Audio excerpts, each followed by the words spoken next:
Hello, everyone, and welcome to Short Hops with Kevin Hooper. My name is Rob Pannier, and I'm the managing editor of the Minor League Sports Report. With me is Wichita Wingnuts manager Kevin Hooper, the manager of the reigning American Association champions. Short Hops is a weekly program that gives fans the opportunity to ask the Wichita skipper questions about the Wingnuts, the American Association, baseball and sports in general, or if you have questions about life, maybe Kevin will be willing to share some pearls of wisdom he has accumulated along the way. If you would like to submit a question for Kevin to answer, simply email us at askkevin@minorleaguesportsreport.com. That's askkevin@minorleaguesportsreport.com. Please have your questions submitted by Friday at midnight so we can hand them to the Wichita Wingnuts skipper Saturday morning. We like to give Kevin a couple of days to review the questions before we record the show on Monday morning. Welcome, Kevin, and thank you for spending the time with us today. So let's get right into it. I first want to ask you, as the manager of the team, what makes independent ball different in that you are in that you're building a team? What's different for you about that? I think what's totally different from affiliate ball is the affiliate ball. We always say your lineup's pretty much made out for you. I always use the example: if you're the manager in AA, you've got a bunch of prospects. They have to play. They have to play every day. Where here, I get to make the decisions. You know, if we don't like the way a guy is maybe acting on the field or off the field, he's probably not going to be here very long. And we try to bring in the best type of guys we can who fit our philosophy in building a team, and not only good baseball players, but good people off the field also. What's the process that you go through to try to find players for yourself? We use all of our connections that we have. Josh Robertson, my general manager, gets probably 10 emails a day from guys who are looking for jobs, maybe a guy that's gotten released or a college kid. A lot of them are college kids who finish out their college career and want to continue playing professionally. A lot of times, if there's a big need for us, I just send a mass text out to all of my connections, whether it's in the minor leagues, scouts, other managers, stuff like that. So we just try to use all of our resources that we can to build the best team we can and get the best players possible. What is the philosophy that you look for when you're building a team itself? For me, in the past, as I mentioned in the past, it's kind of varies year to year. You might want to build your team a certain way, and you may not be able to find those pieces out there that are available. I like speed. We like putting pressure on defenses. As you can see this year, we don't run near as well as we did last year. Now, that's a work in progress. We're probably going to be, at some point, adding some more speed to this lineup. But right now, where we're at today, we don't have a ton of team speed, but that doesn't mean we're not going to steal bases. We try to be as smart as we can on the bases and steal bases in right situations. Jose Amato, our first base coach, and I have been together for 5 years, and we're on the same page all the time. When he's at first, I'm at third of whether we're going to run. My body language, his body language, like I said, we've got a good system that we use here. As your 8th year in managing, do you find that your philosophy has changed even just within the last few years of building the team? No, I don't think it's changed a whole lot. I think a lot of stuff happens on the fly in this business and at this level. You know, a guy might pop up tomorrow where we feel like we can't pass on him, and then we're making an adjustment. A guy may not work out that we thought was going to work out. As I've stated before also, when you bring guys into camp, we always bring 28, and you cut it down to 22. You're always going to have some guys who surprise you that maybe you weren't expecting big things out of, and then you're going to have guys that maybe weren't in shape or decide they're going to retire, so you're going to have some prizes on that end also. It's always a puzzle. You're always building a puzzle throughout this whole thing, and as I said, I don't think it's changed any. You just kind of make adjustments on the fly to help your team when there becomes a need. Now, last year's team had such an incredible season. Do you look upon that season as kind of lightning in a bottle, where you're just thinking this is kind of a once-in-a-lifetime? 73 wins, obviously, something pretty impressive. But or do you say this is the standard now that we're looking for? I've said it a lot over this whole off season. We won 68th year before and broke the league record, and I thought that would stand for a long time. Josh and I always joke about winning 70 games because realistically that's not going to happen when you play 100 games. To go 70-30 in baseball, especially professional baseball, is unheard of, and then we go win 73. I think that is going to be tough to duplicate by anybody. 73-27, like I said, that's just unheard of, and it's going to take another special season by somebody to make that happen, and I just don't see that happening anytime in the near future. Hopefully it's us. Hopefully we go out and win 75 this year, but like I said, that's going to be tough to do just in all aspects of the game. This year's pitching staff is just dominating the league already, a 2.19 ERA entering today's game, so that obviously lowered after today's 2-1 win. Have you built this staff to kind of be the heart of the organization right now? Yeah, I always say we build this on pitching and defense. And going into today, we were all talking about we had 3 errors going into today. 2 of those were from pitchers, and 1 was by Jason center field. And I'm a defensive-minded guy. I'm a middle of the field type guy. We're going to be strong behind the plate. We're going to be strong middle infield. We're going to be strong in center field. That's how we build it. Like I said, me being a middle infielder, I think there's probably more emphasis on defense here because of my expectations for us defensively. And pitching. Pitching's going to win. As you can see so far this year, we're 7-2, and we haven't done a whole lot offensively. I haven't felt. We haven't.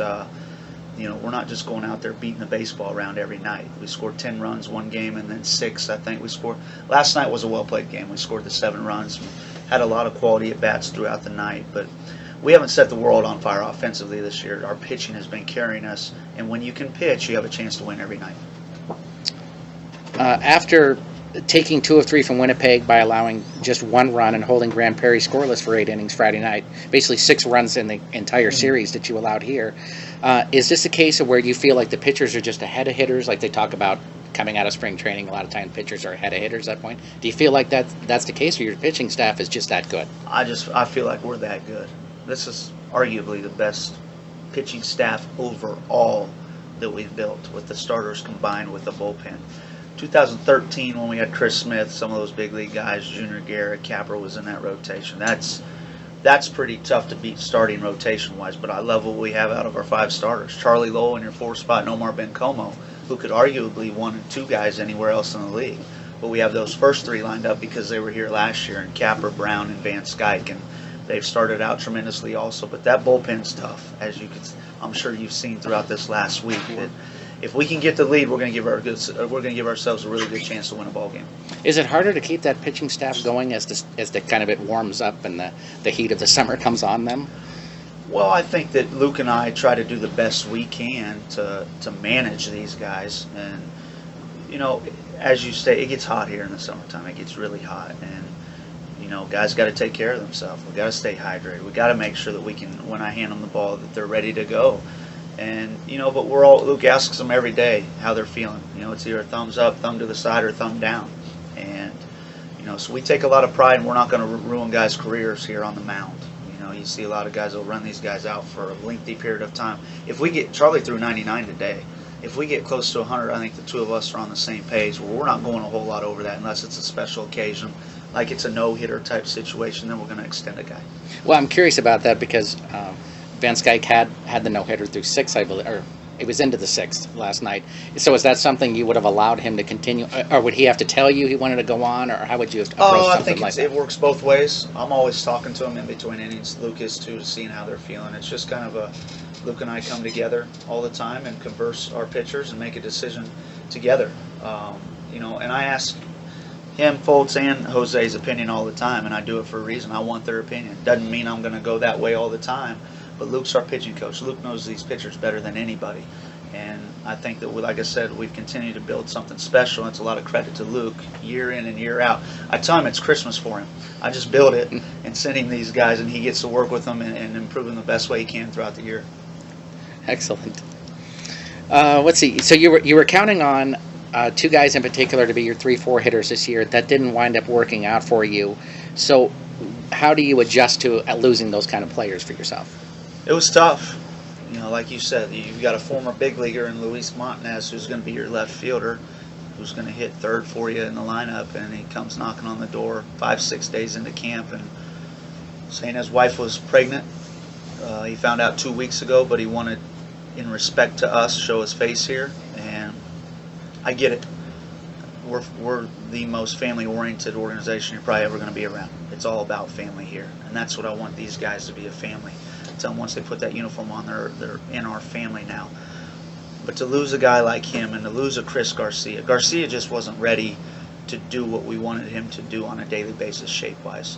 He hadn't played in 2 years. He had the stomach ailment. He was on the fast track probably to the big leagues. One of the best hitters I've probably ever seen in this league. But he just wasn't in shape, I felt, to be ready to do what we needed him to do, which was play first every day. So we made a move with him. But to lose those guys, it's an adjustment, and we're still, I think, in that process of adjusting. But we're not just going to settle on guys here either. We're not just going to bring a guy in to bring him in. We're going to bring a guy that we're expecting to contribute, and that's what we do. We're not just going to roll through guys. We're going to wait till that right guy pops up and maybe bring him in. And like I said, this might be what we have the whole year. Who knows? It's all a puzzle, and it'll work itself out. Now, was Garcia understanding that if he kind of got himself in shape, he could come back, or was just the door was kind of closed to him? Yeah, the door was kind of closed. We just, like I said, we weren't ready to put him in the position to put this uniform on at this time. The team right now is in the middle of the American Association hitting. You adjusted your lineup last night to make some wholesale changes kind of in the way that you wanted to have the order look. Do you feel like there's something else you're looking for now in the offense, or are you ready to roll with this and just kind of tinker right now? No, this is what we have today, and it's what we're dealt with today. We're always looking. It doesn't matter how good we are. My job is to make this team the best we can possibly make it. That's my job, and that's what I'm going to continue to do. And that's the business side of this. I care about people, and I don't like I said, just bringing guys in to bring them in and then tell them they're not welcome anymore. But I do feel like offensively there are some needs for us still in the middle of the lineup. Maybe a top of the order type guy. Jace Ray, we let him off last night and he had a great night. Today, took a little step back. But my worry, and I told Hosey this last night, is the lack of experience at the leadoff spot. He just doesn't have a whole lot of playing experience. So we're just going to continue to tinker right now and see what works. But like I said, the pitching has kept us in every game, and we're 7-2 as of today. It looked like some of the adjustments you made last night had instantaneously good results. T.J. Middlestat had a really good game last night. Looked pretty good today as well. Is that what you were looking for some of these guys? Absolutely. As a manager, you got to do that sometimes. You got to shake things up. I wasn't going to switch that lineup up because we were winning. But once we lost and we still weren't doing anything offensively, that's when I felt like it was time to switch it up. And guys maybe walk in and see that lineup and open their eyes a little bit and maybe kick themselves in the tail and let them know we need to pick it up a little around here offensively. Now, last year you had Chris McMurray as your catcher, and he had just a phenomenal year in every aspect of the game. And you bring in John Nestor for you this year. What does he bring for you that's helping to be cohesive for your staff and your lineup that you're looking out for? Well, from what I've seen, he works great with our pitching staff. He's a wonderful body back there. He's real broad. He's got the broad shoulder. He's got a great frame. And that's great for everybody, not only our pitchers, but it's good for umpires too. Umpires like them big bodies back there where they can see a pitch really well. Like you said, he's been wonderful defensively. We look today, he's thrown out 5 out of 7 runners, I believe. So that's shutting the running game down. And we take a lot of pride pitching-wise that we're not just going to be high leg kick guys. I was a base stealer, and we're always thinking like that. We're going to try to shut the running game down on our side of things defensively. So we take a lot of pride in holding runners. I'm doing all the picks and stuff like that from the dugout. We have a hold series that we do too, and it's a lot of fun. That's a fun part of the game for me, thinking like a base stealer all the time and watching what happens out there on the bases. But Nestor's been a great pickup for us, and he's worked well with the pitchers. Like I said, I think he's going to be real good for us offensively also. With the moves of your pitchers as well, you've seemed to have kind of shut down teams' running games against you altogether. I think you had 3 pickoffs just in the last couple of games alone. Is this something that the guys come in with this and then you're just kind of letting them use their talent, or is this something that you and Luke in particular work with these guys to try to improve their pickoff moves? Whether it's work with them or talk about it, we make an emphasis on it. I mean, like I said, my mind's always spinning like a base stealer. Like today, Charlie, we had a feeling he was running and we picked, and it worked out. That gets you out of innings. And we try to tell these guys, stick with the game plan. It's your runs. We say it all the time as pitchers. Those are your runs out there, and let's try to hold them, keep them to a nice lead at minimal, and trust me. And when I'm doing our pickoffs and whatnot, that we're working on shutting that running game down, and I'm picking spots to pick or pitch out and whatnot, and giving Nestor and Dean a chance to throw these guys out when they're running also. One thing I noticed different between you guys and when somebody was caught in a pickle was that your guys were actually moving towards the runner as he was coming towards them. Okay, I watched probably 3 or 4 instances where you guys were picked off and the guy kind of waited for the ball to get to him. Is that something that it's a kind of a little detail that you're installing differently from other clubs? You're a good baseball guy, Rob. That's nice of you to notice that. No, that's what we do. That's the way we do it. That's how I've always known to do it. And when I was in the big leagues, is work your way towards the runner. Obviously not too far where the guy's going to get past you. But we like to cut those gaps as much as we can and shorten things up the best we can and make the least amount of throws that we possibly can. Excellent. While I understand that it's early on in the season, what do you feel is the assessment of your team so far? We can pitch. We can really pitch, and we can really defend. I feel like we build it around that, and we're always good offensively, always. I don't think we're where we're at and where we need to be offensively, but we're 7-2. So what am I to sit here and complain, like I said? But like I said the other night, and I've told these 3 guys in here all the time, it's going to bite us in our tail. And it did the other night where we only got the 2 runs in the 1 inning and didn't add on at all. And then Corella was a little off. They tie the game, then we give up 1 more. Anytime we can cross the plate is precious. And we preach that to our guys offensively. Let's grind things out. Get across that plate any way we can. Get to first base any way we can. It's a process. It always is. And I like what we have pitching and defensively, like I said. And I like some pieces of the lineup that we have. There's still going to be some tinkering to be done. There's going to be some additions probably made at some point, whenever that is, and we'll keep working in the right direction. I saw that the move of Brent Dean to left field, someone have kind of seen that as a surprising move, but he's done a real nice job out there for you. He has. He's athletic. He's athletic. He just wants to be in the lineup any way he can possibly get in the lineup, and he swung the bat pretty well for us. So whether it's in the DH role, which Oldham has to DH right now, or he has to sit because he's got a shoulder issue, and he can't throw until this coming Wednesday. So we're going to see how that goes there. Obviously, that puts us in a little bit of a bind because he's very valuable being able to play all over the field. So Dean's taken to left field, and we get as many reps out there as we can in early work or during BP, and he's done a great job, I felt, out there. And then, as you saw today, he called a great game with Charlie Lowe and did a good job behind the plate. You head off to Fargo-Moorhead and Laredo. Both these teams are struggling a little bit early on here. What do you do to prepare for teams like that? Well, we're actually going Fargo and Lincoln. Lincoln, I'm sorry. Yes, no, you're right. That's you're right. fine. Fargo, historically, is a great team. I know they're scuffling right now, and we got to take advantage of that. Anytime you got a team down, you got to take advantage of it. And we just got to go in and do what we do. If we pitch, we're going to give ourselves a chance, bottom line. The way that we pitch, they're going to have Bencomo, Capra, and Brown. So they're going to have their hands full. And then we go to Lincoln, and that leaves you Van Skyke, Lowell, and Bencomo again. So there's really no weakness throughout them 6 games when we're on the road here. All those guys truly, I feel like, could be number ones for us from what I've seen. As you saw Charlie do today, Bencomo did the other day. They were tremendous. So, but that doesn't mean since they're scuffling that they're bad teams either. We're going to have our hands full. As we've spoken about before, we're going to get everybody's best. Every night out, we're going to get everybody's best because of who we are and what we've done in the past and what we're continuing to do, and that's win. And that's what we build here. We win. That's how it is. That's our expectations here, and that's what we're going to do. And therefore, that brings the best out of everybody, which I love, as I've told you before, because that's competitive baseball, and that's good for everyone. You know, I'm kind of curious, like when the Yankees won all the time, and you either absolutely love the Yankees or you thought they were the worst thing on the planet. Do you think that it's becoming that way around this league where everybody just either totally hates you or loves what you do? No, I do. I've said that a couple of times in here at times that I don't know whether we're the hunted or the hated, maybe a little of both, I guess, but that's fine. That's what happens when you're successful. That comes with the territory, and I'm fine with it. I know how we do things around here, and I know how we carry ourselves. We're never going to embarrass anybody. We're going to do things the right way. So why you would hate us would be because we win, and that's it, because we do things the right way around here. Now, I noticed that a lot of people were interested in you getting the Wichita State job, and is that something that has been of interest to you personally, and what do you see your long-term goals in baseball itself, kind of? I don't think it's any secret that would be a dream job for me to be able to put that uniform back on. But that being said, they wanted a guy with college experience, and as I tell everybody, as much as I wanted it or other people wanted me to have that job, if they were set on a guy with college experience, I wasn't that guy. As much as I disagree with it, because we're talking about baseball, it is what it is. I put that uniform on for 4 years, was an All-American there.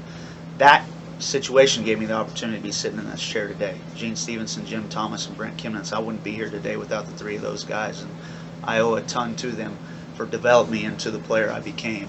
And Kerry Rosenboom, our strength and conditioning coach there, who put a lot of weight on me while I was there, as much as we possibly could. But I wish them nothing but the best.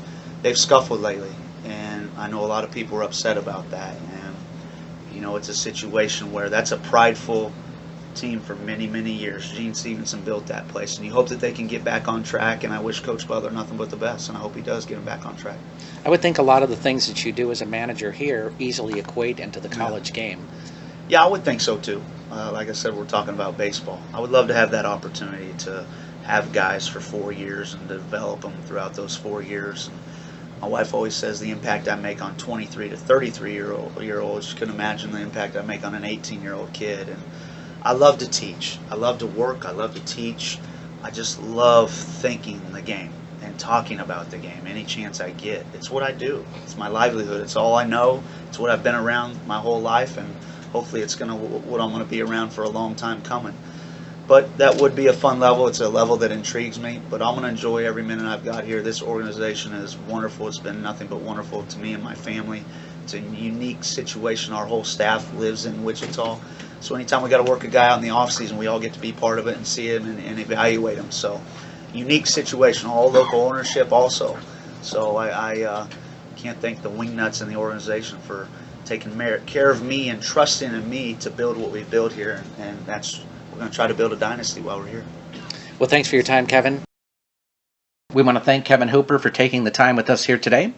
If you'd like to ask the Wichita Wingnuts skipper a question in the future, please feel free to email us at askkevin@minorleaguesportsreport.com. Once again, that's askkevin@minorleaguesportsreport.com. Please have your questions in by Friday at midnight so that we can give the skipper a couple of days to review questions before our show on Monday. If you happen to not get your question in by Friday at midnight, no concerns whatsoever. This show will continue every week through the Wichita Wingnuts season all the way through the championship. We want to again thank Kevin for taking the opportunity, and we hope